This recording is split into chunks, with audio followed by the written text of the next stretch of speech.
We all learned about the Emancipation Proclamation in school. President Abraham Lincoln issued the order to free slaves in the United States, but it wasn't that cut and dry. The proclamation only declared slaves in the Confederate States were free. Still, it was a big first step, leading to the passing of the 13th Amendment outlawing slavery. And this year marks the 150th anniversary of the Emancipation Proclamation. To celebrate this significant journey, the Schwartz Center in Dover is celebrating the life of Dr. Martin Luther King Jr. And here to tell us more is Reverend John Moore, who will be taking part in the two-day celebration. Thank you for joining us this afternoon. Thank you for having me here today. Now, even though that proclamation was made a century and a half ago, we still have, I guess, modern day slavery, and there's actually a film and speaker series that's going to touch on that? Yes, on Friday there's a film actually called Not My Life, and we have Dr. Erica Coleman, who's an associate professor for the University of Delaware Black Studies, who's going to come in, and she's actually going to talk about modern day slavery from the fact that, you know, human trafficking takes place not just overseas, it happens actually in this country. And so we see that even though slavery was abolished 150 years ago, it still exists. And also she'll be discussing the 13th Amendment. So why do you think it's so important to have this film series and to have this speaker? More than anything else is education. You know, a lot of our young people especially don't realize the path of what took place in order for us to have the freedom that we do today. And so in order to make sure that that stabilizes itself and doesn't reoccur, we need to educate. And so you don't know where you come from unless you get knowledge about it today. Right. Now, Reverend Moore, you're actually going to be performing, I guess, on the second day. Tell us about what you'll be doing. Yes, I perform a presentation. I travel around the country called Echoes of a Prophet. It involves 5 of Dr. King's speeches, including The Kitchen Conversion, We Shall Overcome, I Have a Dream, The Mountaintop, and The Drum Major Instinct. And so it's an uncanny way of bringing Dr. King back to life. It has pictures, it has music. As a matter of fact, this year it has live music with the Calvary Baptist Church Combined Choir. And we're also going to have jazz music with Delaware State University and Wesley College. So it's going to be an exciting night. We have Mr. Stanley Cowell coming from Rutgers University, who's going to be playing his Steinway. So everybody who comes, they're going to be entertained and also educated. This means a lot to you. You are really passionate about this, aren't you? Oh, absolutely. When you think about the Emancipation Proclamation, part of that was a part of Dr. King's speech, I Have a Dream, when he talked about 100 years later, people were still dealing with oppression. And so when we look at 2013, it's important to keep his dream alive so that people know the sacrifices that were made. All righty. All right, Reverend, I'll tell you what, let's go over these details. Yeah, because you're quick. actually going to do one of the speeches, but we want to give details of the event. It starts on Friday, February 15th at 7 p.m.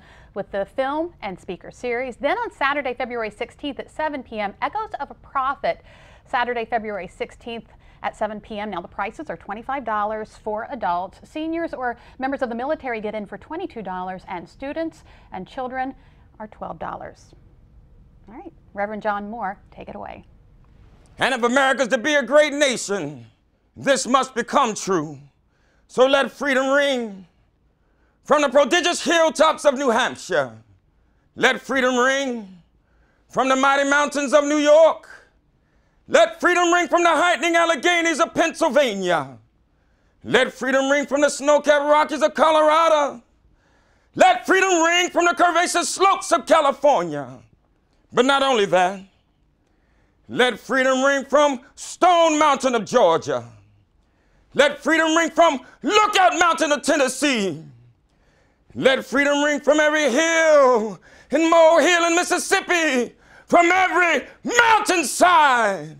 Let freedom ring, and when this happens, when we allow freedom ring, when we let it ring from every village and every hamlet, from every state and every city, we will be able to speed up that day when all of God's children, black men and white men, Jews and Gentiles, Protestants and Catholics, will be able to join hands and sing in the words of the old Negro spiritual, free at last, thank God Almighty, we are free at last. The dream. Thank you. Wow. Oh, man. Reverend John Moore, thank you so much. Thank you so My much. goodness. And for more information on Echoes of a Prophet, go to delmarvalife.com and click on the show tab. Well, still ahead on Delmarva Life, we just wrapped up the holiday season, but toy makers are busy gearing up for the 2013 season. A look at the toys that will be hot this year. You know, the ones your kids will be having you searching all over town for. Plus, we're getting our dancing shoes ready. Lisa and I are going to disco ahead of this weekend's dancing event to raise money for the Hope House in Laurel.